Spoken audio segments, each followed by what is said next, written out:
VCR Redux will begin in T-minus 5 minutes. What the fart is VCR Redux? It's the show where we take movies from the VCR era and bring them back to today.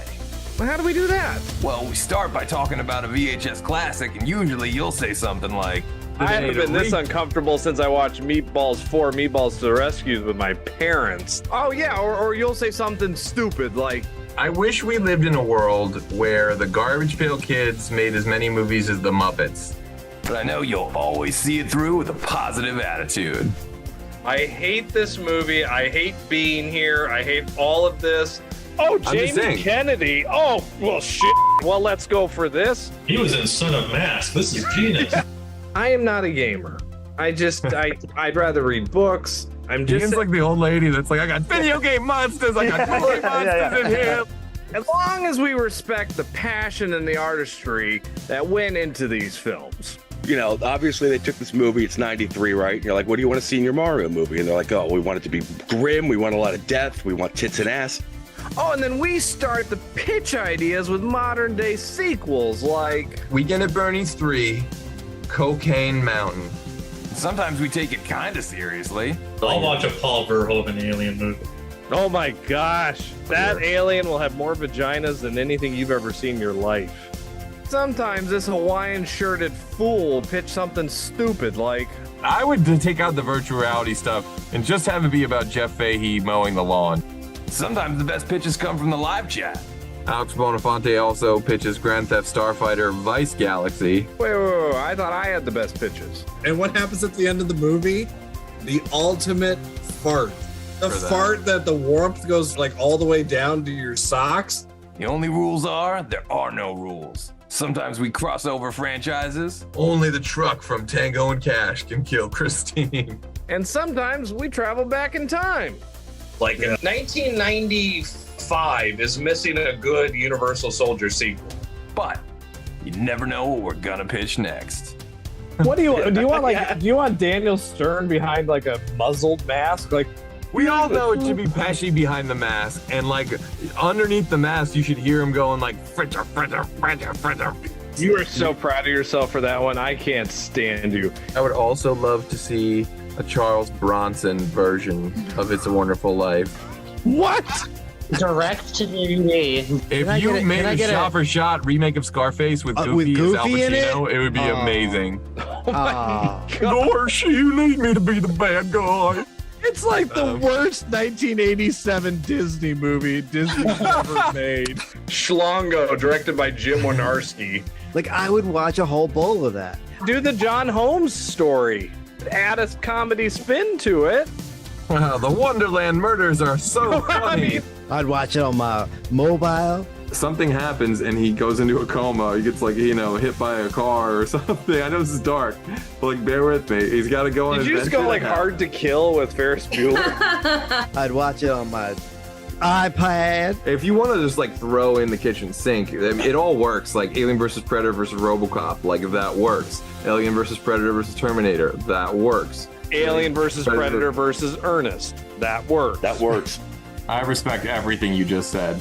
I need David Silver and Terry Silver and the Sloan family all learning the Quicksilver, but they're doing it in Breakin' 3 Hydraulic Boogaloo.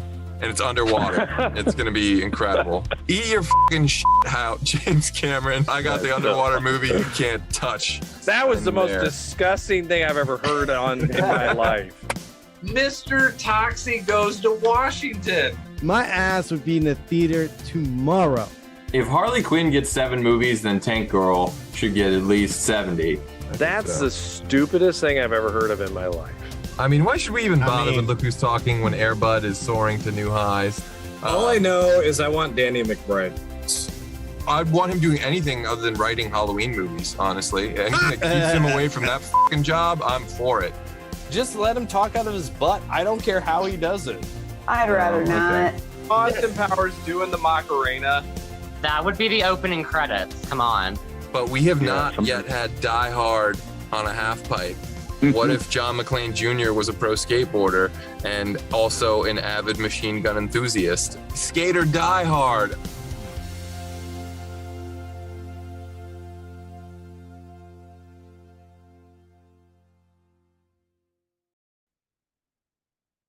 What up, virtual people? Welcome to the 161st episode of VCR Redux. We take your favorite franchises out of the analog era and bring them back to 2024. I'm your host, pop culture punk Chris Stiles, joined as always by my co-host with the most, film professor Ian Klink. Diabetes. And we have two radical guests on the show tonight. First up, Crash Romeo guitarist Steven Zangief Anderson is back on the show. Hello. Thank you for having me back. Thank you for coming back. And rounding out this righteous crew, the VCR's favorite location scout, Michael Ricci, is back on the show. You make one hell of an entrance. Well, we are here today to moonwalk with Don Amici, to glow for Gutenberg, and to talk about Wilford Brimley's boner. That's right, folks. This world needs Cocoon 3, and we're here to give it to you. But before Ian introduces anti-Antarian legislation, we got a dish on how Cocoon came into our lives and what we love about it. And of course, that goes double for you at home and everyone watching the live chat. Was it love at first Laserdisc, Vital VHS? Hit us up in the chat and let us know how Cocoon came into your lives. So, Michael, when did you first get cocooned?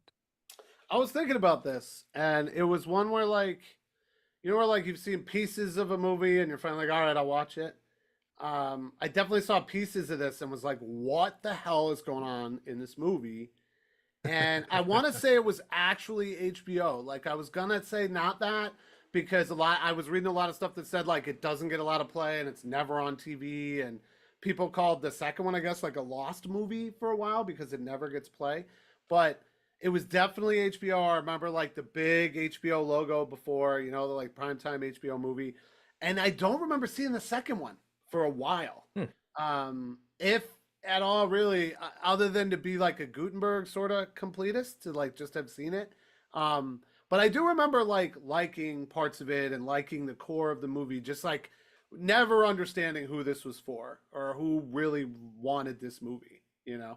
I like it, and I like both of them together as a unit, but I just don't fully understand this movie, you know. It's an interesting point, but to be fair, I feel like a lot of movies that are hits, you could say like, "Oh, who's that for?" Or who's the, you know. But we'll get deeper into that. If you're a Gutenberg completist, you better have had a VHS copy of My Boyfriend's Back, or also The Boyfriend School. The Boyfriend School. Is it Boyfriend School? Yes. It's also known as what? Isn't it like She's Just Not That Into You or something like that?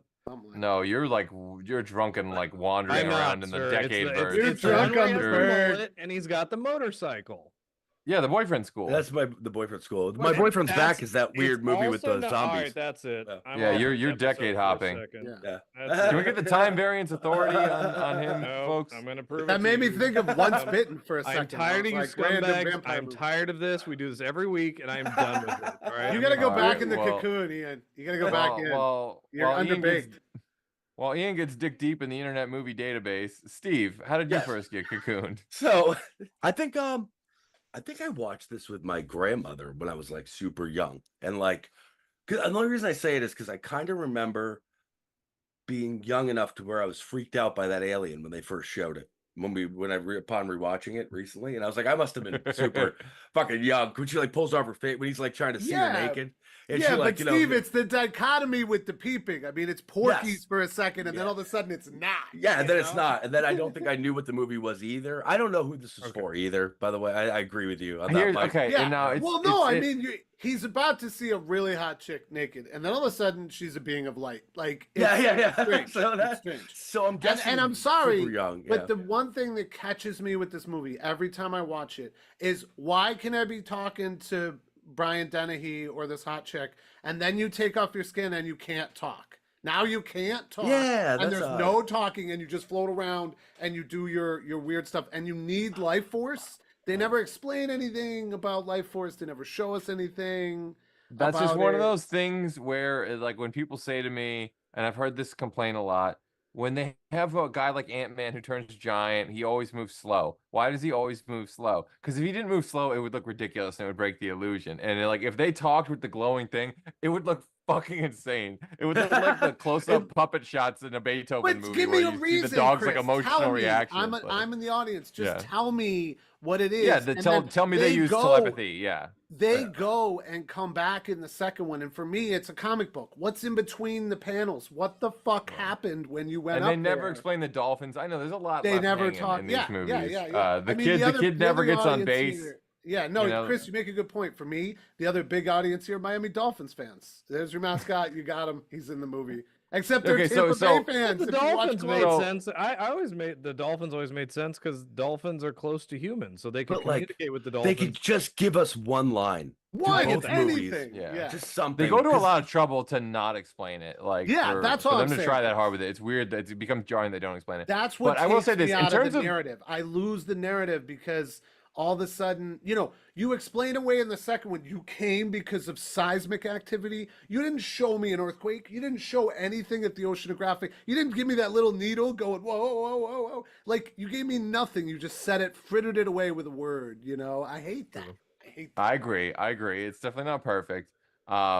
But I will say in terms of who the movie was for, I think you can tell that, the original script was definitely focused on the old folks. And then they're like, you got to add in a Gutenberg. You got to add in like a 40-year-old guy. And they're like, And all the right, add in the kid. 40-year-old The kid guy. does And major then like, you work. got to add in the kid. And like, this is the shit they're not interested in. That kid fucking disappears from like, for so long in the movie. I remember as a little kid, I remember him being like a major character. And now it's like, oh my God, he's barely Grandpa in the just fucking movie at shows all. up and is kind of fiddling with the fishing reel and is like, I gotta go, kid. I don't know And what Ian, I gotta go. contain yourself because this is the same kid that was in a movie you love by the name of Daryl, and the actor's name was Michael Barrett Oliver.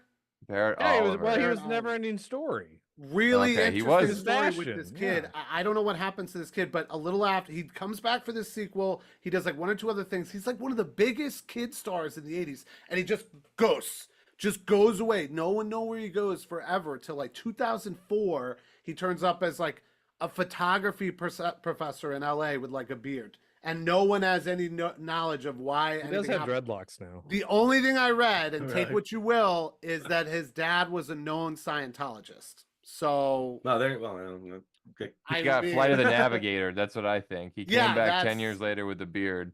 Yeah. And all the photography secrets he gave us. He invented IMAX, folks, or something. I don't know. Just when connect the did- dots from 80s movies with other 80s movies. Yeah. yeah. Well, I want to connect the dots to young Iowa Ian. What gas station did you stumble upon this groundbreaking This franchise? All right, That's first, I lied to you. It was not called that. It was called "Don't Tell Her It's Me." Don't. tell Okay, her. now that if That's you had what they said that, I labeled- would have said yes. Don't tell her. That's the VHS that I found and rented. Was "Don't Okay. Tell Her It's Me." So that's what this boyfriend school crap. I don't know. What Right, movie. right. So Cocoon was one of the recorded VHSs that my parents had, and it's been so many years that I really can't remember which ones were on with it. I've tried for years to remember. Like what other movies were also on the? Well, same it tape? was on the recorded tape. There'd be 3 different movies, and Yeah. Oh. Well, I mean, it's I think 88. the ultimate, so- I think the ultimate '80s trilogy would have been the 2 Cocoons, and then what was it, Tough Guys with Don Amici and yeah, where they're like wannabe gangsters. Yeah, yeah, where they're like old gangsters. Yeah, they're like that's That's yeah, a lot yeah. of Don. Jeez, that's a lot of Don. But yeah, yeah. I mean, shit, you can go. But yeah, no I No wrong. don't- such thing. I just Isn't remember. he just wonderful? Isn't he just a He is. doll? Yeah, He's I a just doll. remember. They're all great. This whole cast, both. Yeah, I remember movies. I don't like Cocoon was- Joe. He's a bit of a cheater, but Yeah, but Cocoon was on Yeah, one of those he is. tapes, and then I remember, thank God for USA USA Network, Up all which night. always USA Network on Sundays and Saturday afternoons. You could get some really good movies in the 90s. When Oh, most people yeah, are they out did like show a doing lot, physical yeah. activity, like Well, on when a you're in Saturday Iowa, you're not afternoon. doing a whole lot. Okay, you're watching USA. All right, and I remember that's where I saw Cocoon: The Return, Okay. and That makes sense. I remember not liking it. I remember like There's going not like much to this is like not in the sequel. this is not Cocoon for some odd reason, and it's odd. So now they're all aliens.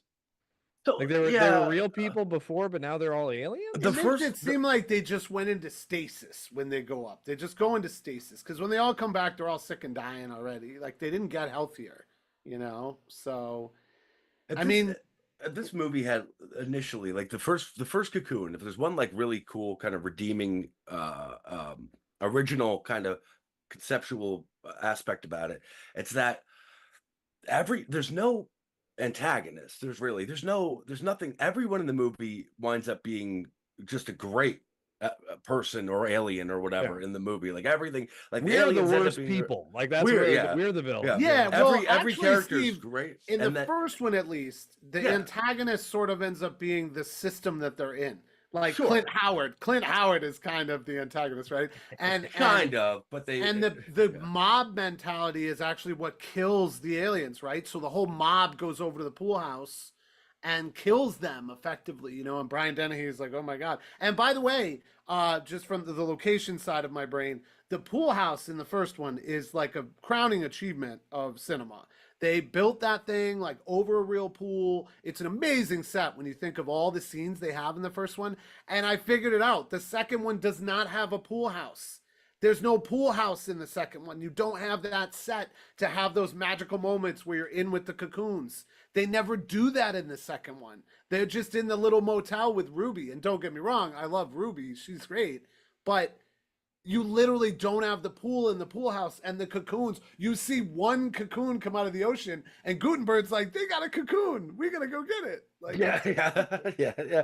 Well, you're right. I don't know. The second one just seems overall kind of heartwarming and sweet. Yeah, it's like and the it's a TV nice show. It doesn't make sense, really. It's like all no, the it doesn't. individual Like it almost stories. doesn't have to make sense. And the second one is not that. It's kind of dour, and it's very unnecessary. I mean, guys, when they play basketball, come on. When Don Amici floats up in the air and doesn't even dunk, like lets it go from way up on top, and Bernie makes the last shot, like, come on, guys, what is going on here? Those guys are getting schooled in basketball. There's no chance whatsoever. There's a few. If you don't cheer for Bernie moments, winning that game, you have no fucking heart. It's like if you don't cry when Shadow comes back at the end of Homeward Bound, another Don Amici classic, you have no soul. No, you're right. Bernie is like the moral compass of the whole second film. He's the only reason to watch other than Don, like in terms of an arc.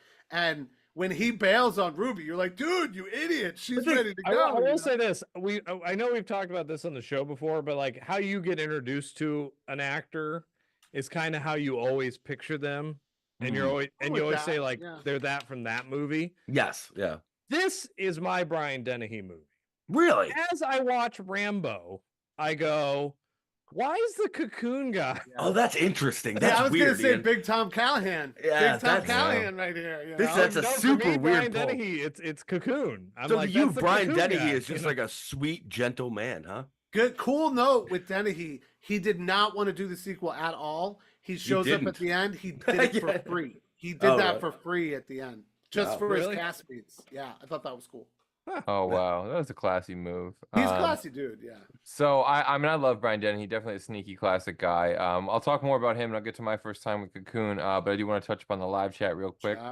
See some familiar names in there. Whiskey 401, the great Alex Bonafonte, Caitlin Altman, America's Next Top Model, Angie Saunders, the Mashup Genius, Gold's Code, the great Sean Gold, our airborne aficionado, Dustin Nino of Retro Fiend Radio, makers the finest canon and martial arts docs on the internet.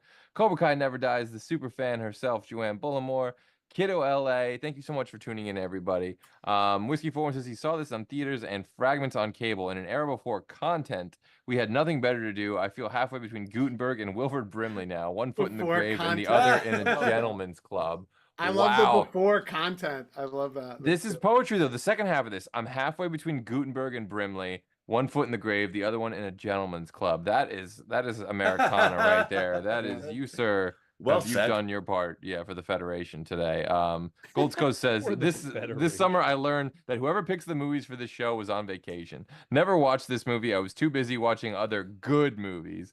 Look at Zangief trying to feign interest. This is a man who's getting tired of owing Chris a favor from 2 years ago. So good. Pretty aggressive. Angie Saunders, the mashup genius. I never really paid attention to this movie. I think I tried to watch it. Anyway, I'd love to see y'all pitches. Destiny He's says, the "What's up, best. everyone? First time I saw this was a rental on VHS with the whole family in an '80s living room that had a huge wood TV surrounded by brown Better have been the paneling." CBS Fox rental. That's who this movie was for. It was for Dustin You know Nino what's and his actually a family. collector's items? What If is? you can actually find the Cocoon Fox selections, remember in the 90s when it was like $4 at Walmart? Sure. Yeah. Oh yeah. yeah. That's actually a collector's item. Really? My favorite was Well, because and we got to talk about it. There's something going on with Cocoon. It's not out there for some reason, and I This can't movie? remember. Yeah. I can't remember the reason. Chris, I don't know if you remember the reason, but Well, you know Oh. why too.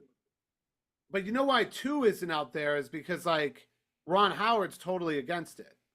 Oh, really? But it's Yeah, out yeah, there. But yeah. you can rent Cocoon Oh. on YouTube or Cocoon the Return. You can rent it. It's Cocoon. You can't. There's something about the the first first one. You can't find it out there. Huh. Oh, That is weird. I don't know. That's It's not on surprising. Disney Plus or anything. You know, Disney owns everything now. You would think if they can't get, to me, this is the problem with Disney owning everything, though, because they really don't give two fucking farts about Cocoon, and they're just like, they'll find, they need to do anything with this, or like I know the can't original- imagine what other Well, to movie be studio fair, would Chris, have there bought this wasn't out. there wasn't a ton into it to begin with. Like the guy who creates the characters is listed for 1 and 2, but the writers they hired for 2 are like nothing. Ron Howard didn't want to do it, so it's a random guy who directs it, and it has no direction and ends with like a clip show at the end. I mean, and actually, do you That's know all what, fair. That's all fair. That's all you fair. know what Ron but- Howard directed? This is a backdoor pitch for a movie I want to do on the show. Do you know what Ron Howard directed instead of doing Cocoon 2? Oh, you know what? I looked this up. I'll bet we No. could guess it. Tell me, Ian. The music in Cocoon Oh. is not currently cleared for new media or transnational sales. Oh. And this All right, is so you're probably the derailing reason. my Gravity by Michael Cimbello. It's Willow, probably- it's Willow usually is- music. Willow. Yes, that was it. I knew this. Well, Willow. Willow. I mean, Okay, it's- Willow. Yeah. Because I've seen video where Ron Howard has actually said he wants Cocoon out there, Yeah. but it's not out there. You Well, can't it stream had, you had can't been on rent it. cable recently. I remember seeing both of them on cable recently, and I'm always fond of like the cable companies respecting that you're gonna want to watch The Return right after you watch Cocoon 1. It's a great 2-pack. I will Speaking say. of music, it's like this Grumpy Old Men. If you watch Grumpy Old Men, you're gonna watch. you have to Grumpy watch Old both of Men. them. You're gonna, Yeah. 100%. Yeah. Yeah. Yeah. The music, the score in this carries it a lot. The score in James this Horner. is great. Yeah. Yeah. It's super good. Yeah, no, that's true. Yeah. Horner definitely like cut his teeth on this one. But Like it's very funny very because Williams. Cocoon is kind of the for these troglodytes out there who are like physical media, like that. Cocoon is like their anthem. It's their flag. Like they all talk about Cocoon as being like, you better hold on to your DVD. You better hold on to it. This is exactly why we have physical media. Which, Oh, really? This is like a flag for that. something as I mean, someone I'm who for physical media. I get it. I understand it because there is that thing where, it's February of, whatever, it's February and you want to watch Die Hard 2. Yeah. Well, they don't have it on Yeah. Hulu or they don't have it on. It's like Disney, between they took it off, services or something. Yeah. Yeah. As a Cocoon fan and a disc collector, I want to say though, who the fuck is they? You're like they all say, they all say. Who the fuck is they? You know the What are you collective talking about? they. The You know, internet. Instagram and Yeah. like Oh. social media and content providers. As a You all know disc who they is. collector. It's Bob, that creepy guy that comes up to your table at the conference and doesn't say anything for 4 minutes, and then asks for a t-shirt. You know tell- they, Chris. you Yeah. tell him the Okay. Oh, that price. day. Oh, well, now you put And it that tell- way. I but know it's exactly. He sits there for 4 minutes, looks at everything. You tell him the price, and and he runs away. Like that's who we're talking about. Excuse me, sir. Excuse me, All sir. right. As long as you clarify. But yeah. in You don't the know that interest of guy. getting back We've all on- seen that guy. And I know then- exactly who you Getting mean, back Ian. on board with this movie, I'll give you some more trivia. Okay. The like Coast Guard sequence at the end, when the kid Barrett Oliver goes nuts, by the way, jumps on the boat, jumps off the boat. I'm not scared, Grandpa. That music is almost directly from Star Trek II: Wrath of Khan. Same music composer guy. wow. If you notice that. James Horner. Is this James? You know, is this that- James that- Horner? It Yeah. is, yeah. Yeah. Yeah. No, See that. here's what it is. It's not from Star Trek 2. If you listen to James Horner soundtracks, what he does, he reuses themes for certain movies. That's what I'm saying. Well, but it sounds like, but it's not.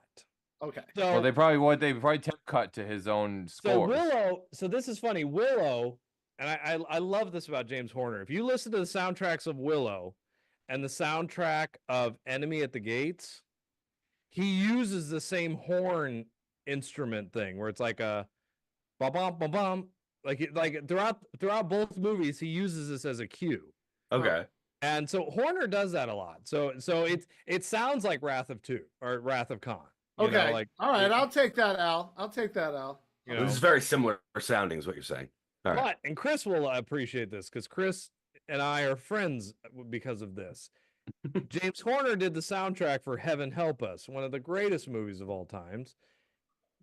They didn't use, because nobody saw the movie. Right. He used a same song that he put in Titanic, and everybody thinks it's an Irish song from Titanic. Oh, he the did one it where they're 20 years dancing? earlier in Heaven Help Us. That's pretty sly. That's pretty good. Yeah. Titanic connection is good. I wanted to get James Cameron in here somehow. These movies are very James Cameron-y in the little submersible craft, you know. There is water in this movie, yeah. Quick thing I saw in the chat just randomly that I saw Whiskey 41 said, and I can answer right away. He asked, do they ever use the word cocoon? Yes, they do. And Constantly. the best use of it is when Brian Dennehy is like, put the cocoon down, put it down. Like when he comes in, it's the best. Exactly. Yeah, Gutenberg says cocoon about 300 times through both these movies. Yeah. And by when he's doing all Captain Jack, like, come on. You know. Also in the chat, some interesting points here. Also from Whiskey 41 says another cool out of print movie is Late Last Night with Emilio Estevez and Steven Weber, and vibe with that movie. That one I'm actually not familiar with, but I love deep Emilio cuts.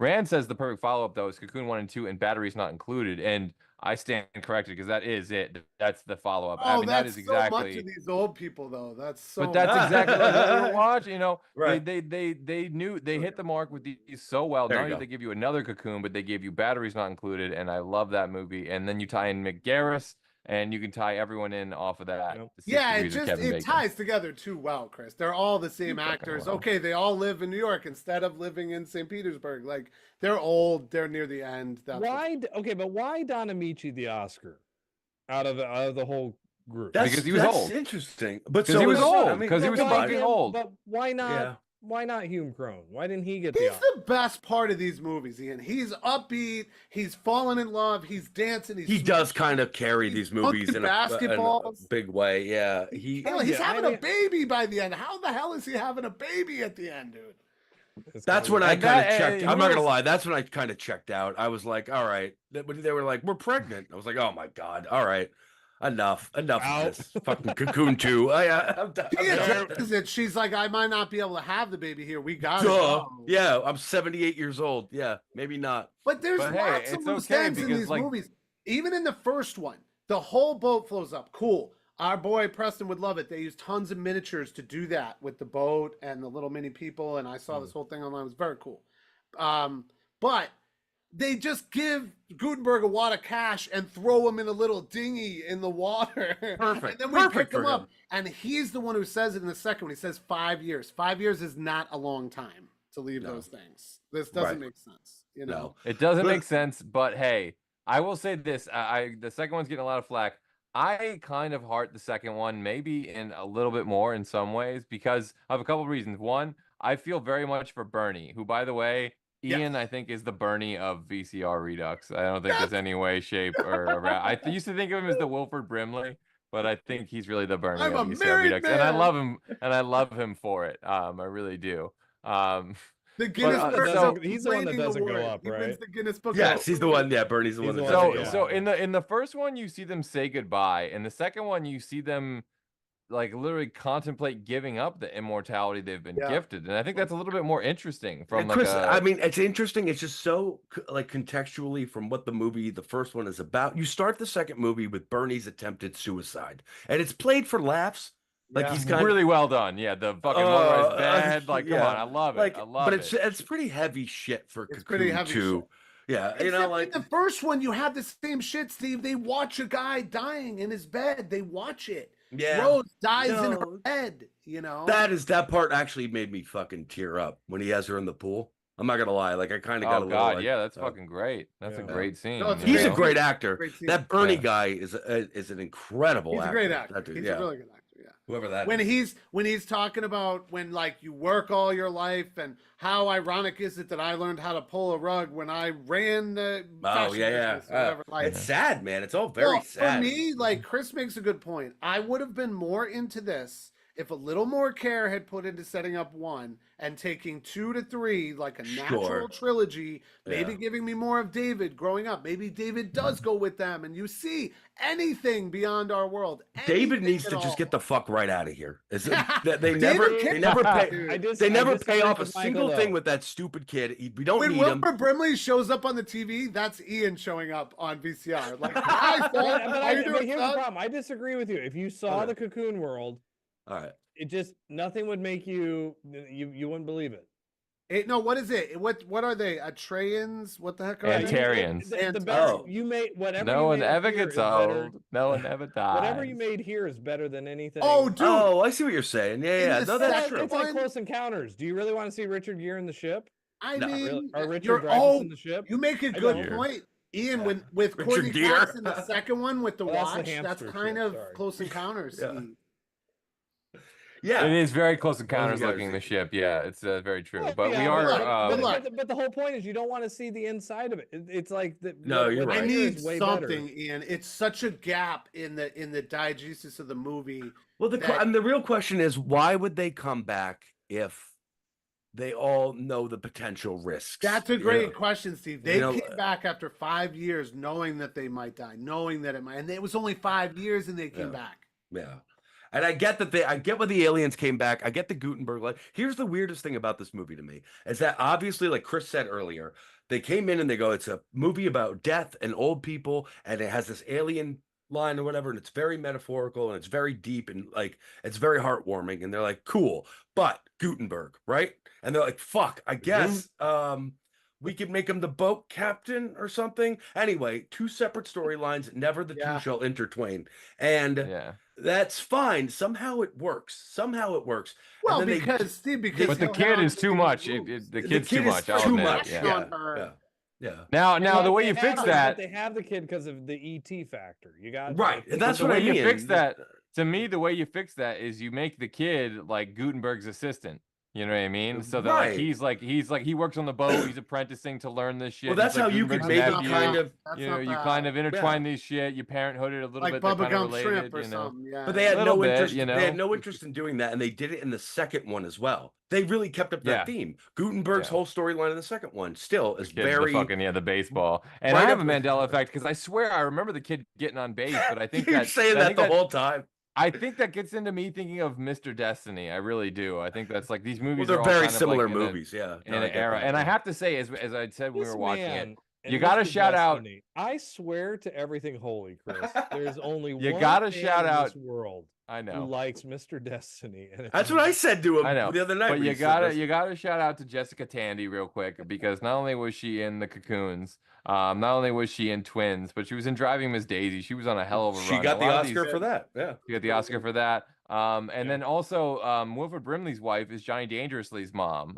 So there's a lot of, and she has the best line delivery of any line in the movie. They're all trying out dresses and they're all like, ooh, and then she's in the mirror and it's just, ah! It's so goddamn good. It makes no fucking sense. It's my favorite scream ever in any movie, I think. I don't know, Chris. I was pretty sure that from the first one, your favorite line would be, "Is there cocaine in that pool?" You would think, but ironically, Ron Howard's favorite line is when Wilford Brimley's talking about his boner and he says, "Blue steel, cat couldn't scratch it." And that line makes no sense, but I know Ian fucking loves it because I can see him trying not to smile, and I just know him that well. The boner talk is hilarious. I mean, the boner talk is good. You know what That Ron sounds like Howard- something Ian would say. Kind of weird. You know. Ron Howard's whole family is in this movie. His Really? wife, his Oh yeah, kids, well Rance his is whole in family. everything, you know. Wow. Yeah. Well, Bryce. This is before Bryce was probably born, though. Of Yeah, course. probably. She's in And Parenthood. though. apparently, but it. you guys talked at length about like Gutenberg and his career and Police Academy. But apparently for this, he actually took a pretty big pay cut to do the first one because he like wanted to work with Ron Howard, you know. But Yeah, he Oh, wow. well, and he also knew I he can see wasn't that. going to have to do a whole lot. yeah, he wasn't gonna have to do much. So But he just he literally- he doesn't just do kinda much, man. shut He's up. just. But it sitting was around. smart, man. Like he just coasted along with hits. Like the first couple police Yeah. academies, they all made money. The 3 men and a little baby and the girl, they all made money. And These the ones Three kind of Cocoons. devolve into Police Academy a little. Like at the end of the first one when they're chasing the boat. Yeah, a and- little bit, especially the second one. That like Courtney Cox tie-in feels very Police Academy. I know. Yeah. Hey, Mike, here's a schmaltzy. here's a little Schmaltzy. trivia it, I could throw at bring you. it. All right, okay. Who was originally set up to direct Cocoon before they pulled him onto the project? Oh, I know this. Ian knows it Where too. they brought Ron Howard in, who Yep. was it? Ian? Bobby Z. Robert Yeah. Zemeckis, Yeah. Yeah, I Right. did have that somewhere. I Well, was gonna they- come the in. Chris, studio- the Chris studio saw loves Romancing- Zemeckis so much. Well, the studio do. saw He's my Romancing man. the Stone, and they thought it was going to be the biggest bomb ever. Where was it? If I have it written here, so help me, Steve. I also, though, I will say it is pitch time. Okay. And because I don't see, well, there are some in the chat, so I guess I can briefly start it there, but it's not going to take us too long. Gold's Code, though, saying Ian is the Wilford Brimley, and not the Bernie. But Dustin Inyo's first pitch is I where's do the have Cocoon diabetes. 3 pitch with Steven Seagal, so it's really just a demand for a dude, pitch. no, hold on. I got a whole Um, Under Siege idea here. But wait, Steve, Ooh. you said Robert Zemeckis. What else did you say? That's all I said. That's all I got. You didn't say that he was going to direct, but Romancing the Stone Ian tested said that. poorly. Oh, Yeah. okay. Yeah. Yeah. Yeah. Ian- Well, what the fuck does Romancing the Stone testing poorly have to do with directing Cocoon? Like, I They have just no thought they idea. just thought it was going to be well, because here's the thing: all of he his Stupid directed executives. Rolling So Stone. stupid. all of his Listen to movies us. had bombed. Like, Yeah. I want to hold your. He was hand known as bombed. Spielberg's friend that made, 1941 was a huge bomb. Yeah. Used Cars lost Cars money. I did Want to Hold Your nothing. Hand Yeah, lost yeah, money. lost money. So he was up for strike 3 with Romancing the Stone, and everybody basically said your career's done. And If so he they was fired- that, well, okay. Well, they fired him off Cocoon, and he had nothing. Romancing the Stone becomes this huge $1 million box All right. office hit. Well, huge pivot here, guys. Then he But got do you Back know to the who was Future. going to play Jack Bonner before it was good? Yes. No, Tom Fuck. Hanks. No. Steve's got it. I got it. It's right there on the fucking tip of my It's fucking. 2 words. He's Yeah. not a Coppola. Nicholas Cage. Yeah. Yeah. That was it, Oh, yeah. okay. Yeah, I can I see did that. Yeah. Yeah, I I don't see know that for what that sure. would have been. That would have been weird. If Uh-huh. Nick No, Cage this is when staring he was him. this is when he was Nick Coppola. He was normal. So Yeah, I that's- do want to see there's some pictures in the chat and also Yeah. a super chat from Matthew Sharp, Mashup Genius.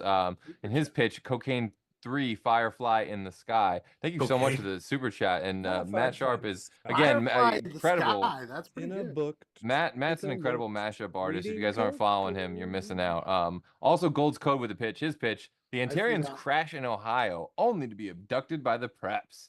Now Mitchell and crew must stop an intergalactic incident in Cocoon Born. Ooh, I It like doesn't even make it. sense. It doesn't even make sense. No, it does. I'm tired of this. They would get that super title does powered. not make They'd be sense, like Don Sean. Amici. It makes zero They'd be sense, dope. and I refuse to give you any credit. May everything have mercy on your soul, sick man. I may have gone Air Cocoon. Air Cocoon kind of makes sense. Doesn't even make sense. You could have the cocoon in the logo, like Jordan. You know, like I would have gone Caborn. I just like smashed the titles together, like Caborn. I Don think it would've Amici been, born. Yeah, I mean, totally, no doubt about it. Also in the chat, Rand has pitched Cocoon 3: The Spawning, meet up with species in a crossover of 80s, Oh, no. met up in South Colorado at a motel that was in the vacation movies. David, I go save the never-ending story, that world that is the other planet that all cocoons come from. Oh, No that's species. a mega Cocoon, crossover. Cocoon needed to You're be a gonna lot need Mickey in sexier. this You're right. seat. No species. No, Yeah. I mean, So I- also, Cocoon needed uh, more Okay, nudity. I will say this. Oh, we need Cocoon Intentions with Ryan Felipe. No, come Yeah. on. There's so many spin-offs here. You could bring Flipper into this shit. You could bring Free Willy into this shit. You could bring Baywatch into this shit. Well, you I could have bring some Reno, ideas. Miami into this shit. I have some ideas, but let me just finish reading the chat. Here's one more in there right now. Wildman Beyond pitches, if they do Cocoon 3, they should get Helen Mirren, Danny Glover, Clint Eastwood, and Michael Douglas as the new senior citizens. So that is the ultimate question, is who can be this cast now? Because we really don't have it. And I thought a lot about doing the Scorsese-ish cast, or like the De Palma-ish cast, and you do like Cocaine, The Return. You know, So- you have like you'd you know, have, De Niro and Pacino and like those type of guys. So They're you, so old though. Pacino looks so old. the problem is you kind of That's the need guys point. who can like be spry a little bit too, because they need to play both sides. I guess you could kind of Okay, yeah, they need to get like yeah, in a all right. couple years, it could be Clooney in a couple years. Yeah, in a couple years. Yeah. You could do. I mean, maybe Jack Nicholson, Morgan Freeman. Is that what? Yeah, that? Nicholson would have been great. Yeah, Nicholson obviously. Freeman's would. already done movies like this. That's true. They both did. They both did that bucket They're list also movie. Bucket in their list. 90s. Yeah, Yeah. bucket Yeah. list. Yeah, that, Yeah, maybe that that's is why I kind was of the thinking of those cocoon of the two. 2000s. Yeah, that's true. Yeah, no, Yeah. it's I sort mean, for me, You're not it's wrong. the Florida, it's the boats, Space the Cowboys. lifestyle. Mm. We're bringing it with Scarface, Scarcoon. You know, What, maybe like a Nick Nolte? Is he like up oh, there? that's not bad. Yeah, Yeah. that's not bad. Yeah. Oh, You know, Nolte could do. they say it when they're bringing the cocoons in. They're like, "Is it drugs? Maybe it is drugs." You Oh, know? now it's drugs. What?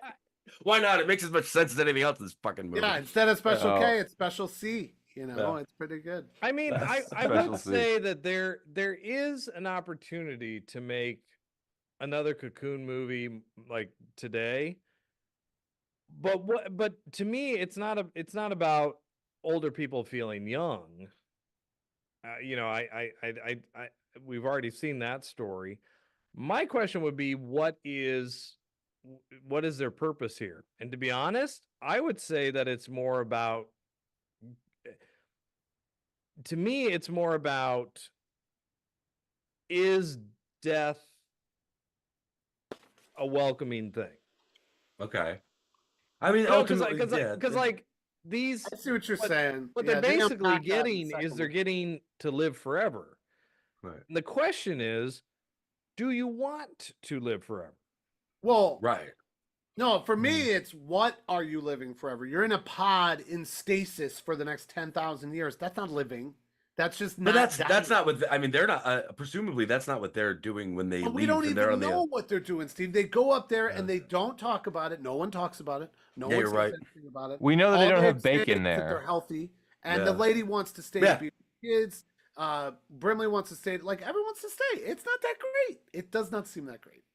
You know? Yeah, Right. the That's second what I'm movie, they're all saying. like, fuck, I don't really want to go That's back. why the Keith Jordan's second like, movie- I'll just die. We could go back in 2 days, but I'll The just only die so you thing can live and that stay. seemed really enjoyable from the first one, which Steve Gutenberg definitely wants to do with again, is this sharing stuff. Whatever yeah. happens when you do this, it makes him feel very good. And Was it's it a the I'll second- tell you what, every Was it- late night cable producer saw that scene and they were like, I've got an idea for a movie now. Like, This sexy second one makes it aliens. like Ghostbusters. It looks like Slimer running around. Right. you So know? yeah, when she that's the second one, right? Where she accidentally Yeah. she gets drunk on food and On then food or something. and then See, makes don't everybody in the explain. restaurant orgasm inadvertently. Yep. I want that Yeah. Harry Met Sally scene, damn it. Yeah. Pretty much. And then Gutenberg starts talking about all his bad dates. He's like, "Well, if you've been on the dates I've been on, this isn't so bad." And like, call me again sometime. You know. I mean, that's- really though, you could take, you could take the idea of Cocoon like anywhere. I mean, really, what it boiled down to me, like I said, the whole thing about death is Cocoon is a metaphor for like healthness. Now, for instance, like I said, I made that kind of joke at the beginning thing because I do have diabetes. Would I love for there to be a cure for diabetes? If I could jump in a pool and all of a sudden my pancreas is not this floating organ of nothingness, yes, I would love that. I would jump in the pool. The problem is, and what they don't know, the whole point is they don't know the cost of what they're doing. You know, that's the whole moral. Of So it. I think the I mean, second conceivably, the cost is that they kill the aliens. I mean, when they all run in the pool house. Yeah, but they don't know that and they don't explain that and they Well, have they no do a little. idea. Then he sees him die and he goes, "My friend died." I Yeah, know. but prior to that, I don't think they know that them being in the pool is taking away from They their don't. life Well, force. They he said. have an idea. Then he said, "You can only you guys can do it." Right. He didn't give them the reason why he only said you guys can do it. Right. You know, he knew that you could take a little bit. Yeah, but yeah, they kind of Well, yeah, I mean, you get that idea. I think the second one tries to go into what you're saying, Ian. I think Well, they yeah. do it I mean, a little poorly. They bit, have yeah. powers, and like Steve Gutenberg has a hallucination of some kind where he sees that tattoo on Courtney Cox. Oh, yeah. Which also, who in the 80s was getting a red color tattoo behind their ear? Honestly, I think it's supposed to be It's a a big birthmark. birthmark. Yeah. It's a not- birthmark? I think Yeah. it's supposed to be a Come birthmark. on, Yeah, come it's not very Yep. well done, but that's No, that's it's the vibe supposed that to I be a got. birthmark. Yeah. I was kind of hoping in real life Courtney Cox had like this hot tattoo. Right No.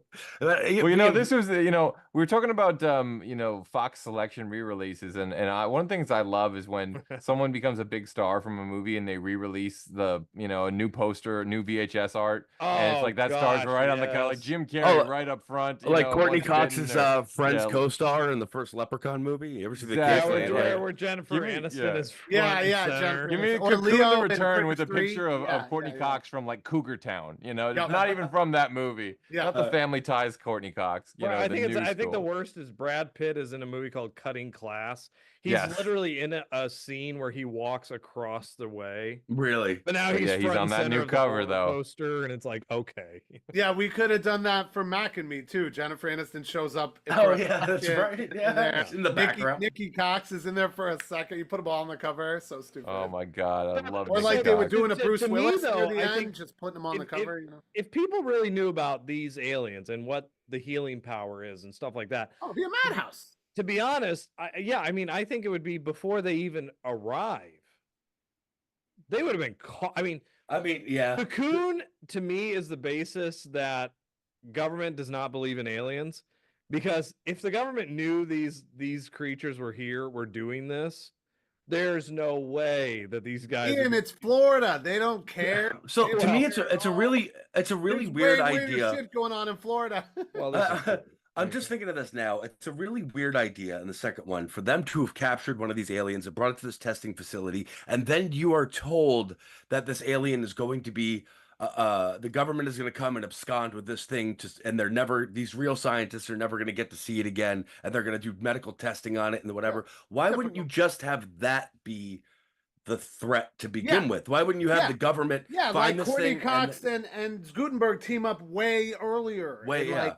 But Why instead, you get this weird thing where they break in, and Amici's dressed like a cop, and Brimley's dressed like a doctor. And there's a threat of the government coming in to take this alien sometime soon. And the next couple days, we'll come pick him up. And Brimley just hulks out and fucks up the door and carries the guy out. That was kind of cool. Yeah, it's written like a TV movie for sure. It really is. It's written poorly, unfortunately. And then at the end, she just runs out of gas, and Gutenberg got to help her. They just got to smash that. Yeah. Freaking birthmark bullshit. Anyway, So I there are like some this more movie, by the way. Go ahead. I love both of them. They're a great 1-2 punch. Like I said, more pitches in the chat though. Whiskey 4-1, the great Alex Bonafonte has another pitch. The world's best Navy SEAL, CIA, FBI, philosopher, spec ops, sniper in silk pajamas learns a new path. The path of least resistance. Steven Seagal is avoiding the stairs. So I don't even know if it's Cocoon related or not, but I don't know. like I it. think it's just that he's old and he's in his. I think he's just old and. I mean, I like the idea of crossing it with Under Siege. Wasn't that on like an oil platform or something? Yes, it was on a it was on a cruise boat, right? No, I'm sorry, it was on a military. It was like an oil platform, like a big rig thing. No, I think it's kind of also interesting to see like a Cocoon Deep Impact type of situation. Ooh. What if like they came back to warn their family members about like an apocalyptic event and the seismic activity. What if it was the big one, and the tsunami the big tsunami or something, and they got to like help people and like they wanted to warn all the dolphins so all the dolphins don't get caught. They need to give me something with that goddamn dolphin. Get the dolphin thing tied together, damn it! But I know tying it with action stars. Excited about these aliens. But like, that's the interesting thing. The only old movie stars we have now that are still working, because like Connery and Nicholson are all retired and shit. Yeah. So to do it now, I also say, the guy who would have been really perfect for this is Alan Arkin, who just passed.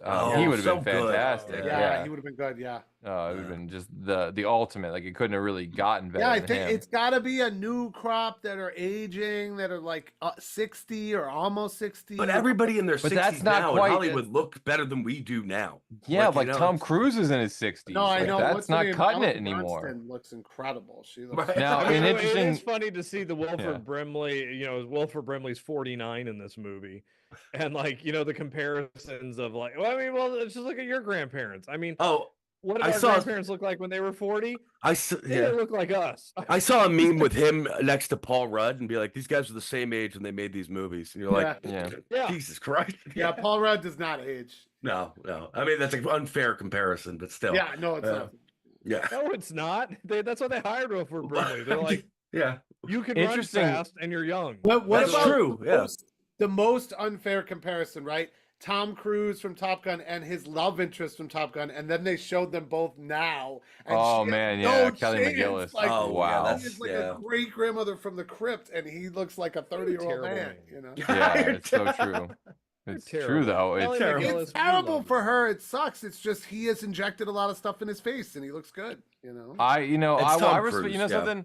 I respect the Justine Batemans of this world that are like, hey, you know something? I don't need to inject shit in my face and stay young. Like I'm allowed to. I want to look my age. Like I want to be a human fucking being, and like I respect that. I also respect people that want to keep their youth. You know, hey, each their own.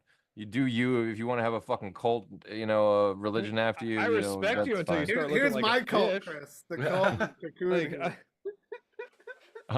So Cocoon also in the chat, someone pitching, Brand pitches Cocoon 3 meets the Goonies would be cool. Yeah, I was thinking of that. Remember when he's got the flat bottom boat and he's saying about the treasure and stuff, and everyone's like, really?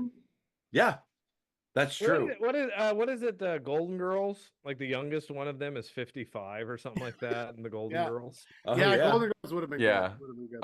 Also, yeah, Cocoon Jackass crossover would sell. So says Whiskey Cocoon 41. So. Jackass. Now that's an old people- interesting theory though, because what if you took people like Johnny Knoxville and you aged them up with makeup to have them play You older? don't already and did then- that. They've done it. Yeah. They are old. Have you seen them? You know. Well, yeah, Yeah. no. I But mean, they that's did true. that You with just- Spike Jones too, where they dress up like old people and they do Yeah. fall down and stuff. Dirty Well, I'll tell grandpa shit. You gotta find people the right age that have no problem taking a shot themselves. Oh And I well, like feel Robert De Niro is like you said before. Actually, that's Yeah. all he does now. Yeah, Is he would movies be where he down. talks Bad about how Grandpa. old he He would is. be Yeah, down for this. yeah. Jamie Lee Curtis You would know do what it. I was you Oh know? thinking? yeah, she would do it in a heartbeat. What about yeah. Lance Henriksen? Yeah. He might be pretty good. Oh He's yeah, pretty yeah. old. Oh, he would be great. Yeah, an Yeah. action guy like that. You can kind of Yeah, did you say diversify Jamie it. Lee You know, Curtis? Yeah. she would totally I'd do buy it. that. She would- Yeah. But Yeah. I would. You sold me Daniel on Jamie Craig's Lee getting up Yeah. there. Daniel Craig could. I mean, honestly, the women part's He's easy to too- cast. Jamie, you do the First Wives Club, right? Diane Keaton would definitely be in it. Sally Field. Goldie Hawn, Bette Midler, Sally Field. There's a Sally lot of Field. Susan Oh, gotta have Sarandon. Sally Field. You know, Gotta have Sally That Field. is interesting. Sally the female Field is side would that's be a easy hit. to cast out. That You would be really interesting like because it him. really is a boys. It really is a boys' club. The first few movies. I mean, there's, Yeah, like you're Jessica right, Tandy's yeah. in there, but given the woman's perspective, that's actually kind of powerful. And I, Yeah, I you actually know. think it's really interesting. I like because Sally. And there Jamie is Lee. that That's whole getting concept somewhere. of Oh, you know, great. as a man, I can age without needing to get plastic. Sigourney would do but- this. Linda Hamilton would do this, and they'll let you gray them out a little bit more than they are. You know, 'cause Yeah, and they- you're right. That's you're right. That is or whatever. Because all these first ones, they do bring their wives and girlfriends collectively into it eventually, and they go but- shopping. You know, Yeah, like- exactly, Chris. But at So written first, by a it man, was about you know. sneaking off. It was about a boys' club. It was about sneaking off. Yeah, Yeah, it was about and these so old having men. having yeah. kind of the bookend of more from the female perspective. Yeah, I like that. Especially nowadays when we are focused on such this like looking younger and younger and the 70 is the new 60 and 50 and I love the things where it says you can say the 70s is the new 50 but when I'm 70 I feel 80, you know, and it's like, you know, you can do only so much. I'm sorry, I hate plastic surgery. I think I'm in that boat of like, just we're supposed to get old. It's okay. Like it's okay. I also You say are that. Bernie. You I are also Bernie. say that as a guy who's. I also say that as a guy losing his hair. Well, I'm sure it's I would gonna go happen. to Turkey to get some hair plugs for $1.50. right. Like, you know, like I get it, but that the power of seeing what what would jumping in this pool do to the passion, the libido of this of older woman, or the reversing the effects of menopause. Right, And right. we have to, maybe we can go back to more. Well, it of a could even be youthful about state. procreation too, right? We never really talk about like But you know what? That gets anything, or that they gets talk about a baby at the end. That gets weird though, and that's a weird thing to think about because they have to like go back to this planet, and they have to bring all the weird shit up when they do it. Like he's like, well, this kid's never gonna know any other people. He's never gonna know any of the things we knew. And she's like, yeah, but if not, I'll probably die, and so will he. So we should probably. But honestly, that's that's to what maybe. I was gonna say to Chris earlier when I was saying like it just wasn't set up enough to be a threequel, and it was always there because there's so much to explain that you could explain in the third one that there's enough. These are based on just books. Doesn't feel like they There is a tried third with the book. second one. No There's shit. a Is third there really? book. They just never made it into a movie. Oh, Are they called Cocoon? Yeah.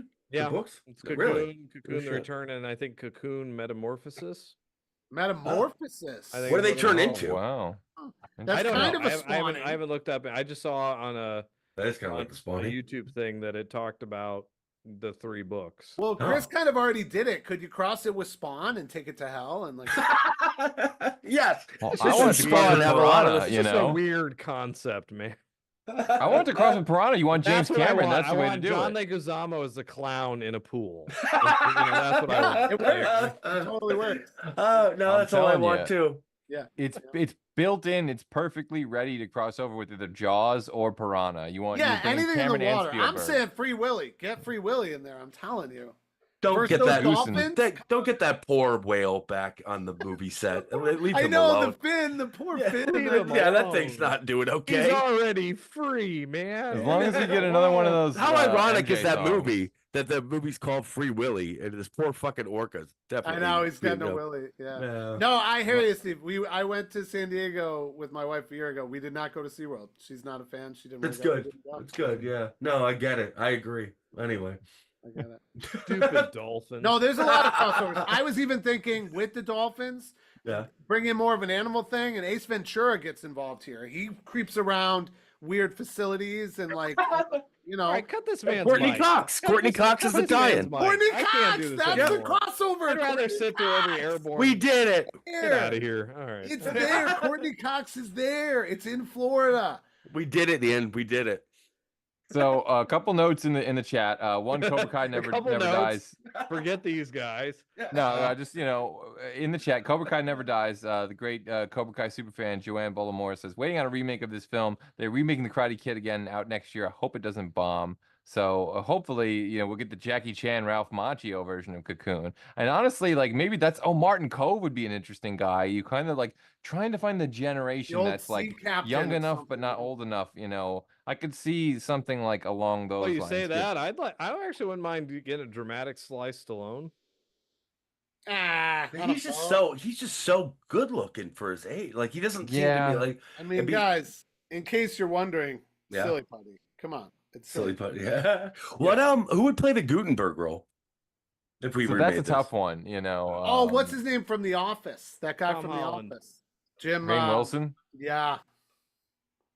100%. You got to be an oaf. Oh, You Steve gotta- Carell. Yeah, Steve Carell could maybe sort of do that too. He sort of was a Guten. He had a Guten moment.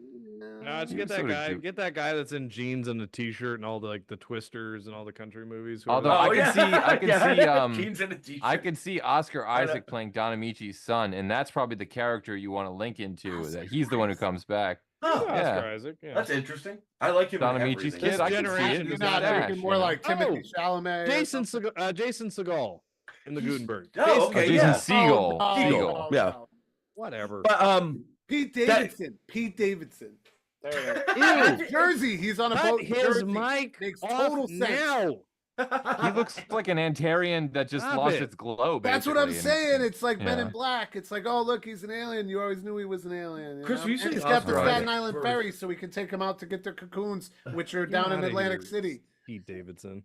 You're saying Oscar Isaac comes back as his son now as an adult. That's what you're saying. It's Don Amici's son because he was going to have a kid that was like 30 Oh. fucking years ago, 40 But years he's like ago. an Antarian So- son. He's never been on Earth. Yeah, But that's he's kinda the cool. child of two earthbound people. Yeah. It's like Starman. Starman. And they didn't conceive on Antaria, they conceived on Earth. So Right. Well, we didn't Right. see them conceive, so Well, fucking Christ. I mean, I didn't check the sheets or anything, but like like this. pretty like well implied that like, yeah.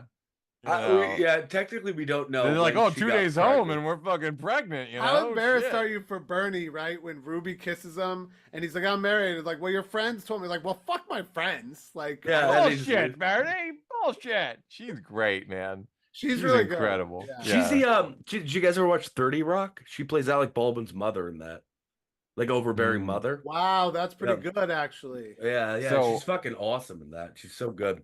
So A lot one of more in the sneaky chat. 30 Rock performances. Yeah. One more in the chat. Rand says Michelle Pfeiffer would be prime for this. Also, Cameron Diaz. Now, Cameron Diaz is too young. Michelle Pfeiffer, though, 100%. Anyone from Cameron Witches of Diaz Eastwick is kind of out of the perfect. business too. So. Well, she's also just too young looking. Like Cameron Diaz looks pretty much like she just made The Mask 2 years ago. Yeah. So, you need people that have a little bit of weather, a little wear and tear. If you weren't, he's not my favorite actor, but Robert Redford, the kind of guy, like maybe that generation of guys. Could have done this. Harrison Ford, Harrison Ford would be very interesting in this because he's so curmudgeon-y in general. That's kind of he drives a lot of comedy. He would from act that. it perfectly. He would act it perfectly. He just looks so damn good. But again, these guys are pretty. I mean, these guys are in pretty good shape. Don Michi's in pretty good fucking shape. Imagine like a weird ragtag cast of like Harrison Ford and like Bill Murray and shit. Like some of these like guys that he could piece something together with that. Huh. You let him improv a little bit. Somebody just said Jeff Bridges would be perfect, and they're fucking right. Starman. It's Oh, yeah. That's He would be Starman. great. Come Yeah. on. Yeah, Only if you that have would be Jeff awesome. Goldblum as the alien. Oh, and also Wild Man Beyond says, how about Jamie Foxx now in the Gutenberg role? Totally works. Yeah, I could see that. Yeah. I could totally see that. Michael I mean, B. I could Jordan in also the Gutenberg see, like, a role. Will Smith, but I don't want that. Michael B. Jordan in the Gutenberg role would crush it. Yeah. That'd be fucking. That'd be what's up. Or Tom Hardy, maybe. No, Tom Hardy. No. Joe Manganiello, perhaps, or maybe these. a little too Joe. old, No, I see that. Well, they have all like these comedic sensibilities about them that would all work, and they're all very charming. So Well, Joe he'd have a little age on him, which would be good too, and he's got brute force. Like Steve Gutenberg wasn't like hurting anybody, That's true. He was in shape, but not in a threatening Steve way. Gutenberg looks like such a pussy when he first sees the alien, when he like jumps off the boat and he's like talking to himself. He's like such a mega pussy in this movie. Oh, some love for Liam Neeson because Rand the Hangover is the guy who played Face in A-Team, and I'm sure he means Liam Neeson. Yeah, Liam Neeson's perfect. He's perfect, actually. He's the Don Amici that you want. Yeah, he could definitely do it. If he were older, Bruce Campbell would be amazing, but he's too young and charismatic. Could you and full of actually life use right now. Bruce Willis just the way he is? Like Probably not. That's too far. I'm sorry. Honestly, who I want to see play Bernie is John Carpenter. John Carpenter is like the curmudgeoniest old fucking man. Like, just let him play the Bernie, the guy who's Could bitching you about actually everything. bring It'd be great. Bernie and we could do a weekend at Oh, Bernie's, but it's like Larry David. Larry David. Great in this. Liam Neeson, Larry David, and who's the third one? There's Harrison Ford. Harrison Ford. You need the Wilford Brimley though. Yeah. Harrison Ford. Big guy. That man is mad. That man is mad because he walked to his. So left. it's Harrison Ford, Liam Neeson, and who's the third one? Could be Tom Selleck. Let him and Harrison finally do a movie together. Selleck any day. Give me a Selleck. I'm sold. Selleck. You got Dancing? me at hello. Dancing looks too good, man. These guys look so good. Selleck. Yeah. Every actor looks good nowadays. That's I think the problem. Neeson is perfect. Yeah. Back then, We should figure this out. We're running out of time here. Well, I think we got a general. You know what? This movie is a lot of casting. That's the most important thing. It really does. Got a big cast. And plot-wise, it's whatever. Like I said, you track the kid down and bring him back. Yeah, David. We could try. Every movie opens with him. David's mom is sick, and he's got to push her to Antaria to get whatever. Every movie opens with dolphins, by the way, Mike. It's dolphins. David's got kids. The first one he wants him to have a through grandma. His telescope. Don Amici's got a kid. Maybe it's Oscar Isaac. Maybe it's Emma Roberts or someone young, hot new actress, Emma Stone. I don't know. Boom. You put them all together. Done. Courtney Cox that shit. And it's perfect. All right. Crossover I think we with are live on the Ventura and blender, the mix Scream it up. universe. We good. Yeah. All right, I think we're We did it. I think we're about out of time. I don't know if we did it, but we came pretty fucking close. Yeah. So it's that time of the night for me to ask if you guys have anything you want to let the VCR home audience know about in the upcoming near future. Michael, I believe you're probably going to be at some film festivals soon. Well, I mean, things have slowed there a little, but we are moving along. Some other work coming along has been good. If you've seen the poster for Aaron Hernandez, oh no, it's not working. Hold it up to your face. The Aaron Hernandez show I worked on, that'll be out September 17th. A couple other movies have come on YouTube that I've worked on. If you guys might not have seen them, one of them I really like. It's called Vox Lux. It's got Natalie Portman and Jude Law. If you like those folks, put a lot of work into that one. That's on Tubi. We can talk more about that some other time. And then another LGBT movie I worked on a while ago called Barrio Boy is on Tubi, and that one's really fun to watch because it's like a real love letter to Brooklyn, and a lot of the shots just sort of hang on shots in Brooklyn, like where I live, which is pretty awesome. So I love seeing that one. I want people to see that one. I like that title, but I was thinking it was an LA reference, like Davadio. Yeah, no. So Barrio means like barber, and he's a barber in like Williamsburg and Queens, and he's LGBT and sort of falls in love with one of his clients, and it kind of goes with that. But like I said, visually, it's sort of a love letter to Brooklyn. And I've worked with the filmmaker a few times, and he always does great stuff. So check that one out. Vox Lux is from a while ago, but obviously Natalie Portman. Jude Law, by the way, the most charismatic person I've ever met in my life. I literally was talking to the director, and he wanted to get in there, and he kind of looked at me and winked and sort of nudged me, and I would do anything he wanted at that point. Oh, that's so cool. I believe that. And that just feels like the actor charisma. Like back in the day, Gutenberg didn't have that. Gutenberg couldn't like wink at you and nudge you, and you would just do anything he would want you to do. You know, maybe the boyfriend school day. It takes 2 days. You know, that's when it was at its peak. Don't tell her it's me days. all right, hot shit. What have you got coming Ian, up? we You got won't an tell her article that or it's something? you, okay? You can find my book Lucky, Newfangled Press. So get a copy of that.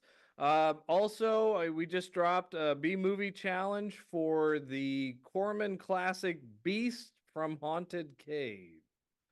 Wow. So be sure you Well, get a chance everyone to read set your that. alarm clocks and run. Don't walk to that one. Like that beast of hair that was coming out of Wilford Brimley's neck, you know? Oh my God. And the end of the second one, dude, it's legit a thing. It's a scarf. He looks like he's wearing a scarf. It's an ascot. Yeah, an ascot of human hair. So, and I believe Steve, because you're not one to brag, I believe you have a movie in song in the movie Stream, which is playing in theaters right now. If you like horror movies and you like early 2000s pop punk, then you're in luck. Go see Stream, and we're featured in that, and then go check out the soundtrack, I guess, because that's what I should be promoting. But yeah, go see that movie Stream. I haven't seen it, but I heard it's good. And I'm looking forward to it. Incredible. Is that Or the your song money I back. butchered and I called it Love Bomb instead? I think so, something like that. Yeah, but This no, one's but thank called you Lick for My pointing it Love out Pump. because I would have never thought to even promote it on the show. So No, the movie got a lot of hype. They get bands were getting screenings going, and it's got a lot of hype. They're doing a great job. I'm really impressed. Well, I guess it's time for me to say then that you Fandom fans might want to tune in 2 weeks' time on September 18th at 9 p.m. when we eat a big bowl of cherries for our Witches of Eastwick episode. As always, if you enjoyed this video, the best way to help is to smash that like button and leave a comment telling us what movie or TV franchise that you want us to cover on a future episode of VCR Redux. And since you're already doing that, you might as well go ahead and like, subscribe, and follow Fandom Spotlight, Crash Romeo, and Pop Culture Punk. Till then, back up those Betamax, rewind those Laserdiscs, and we'll see you at the movies. Cool.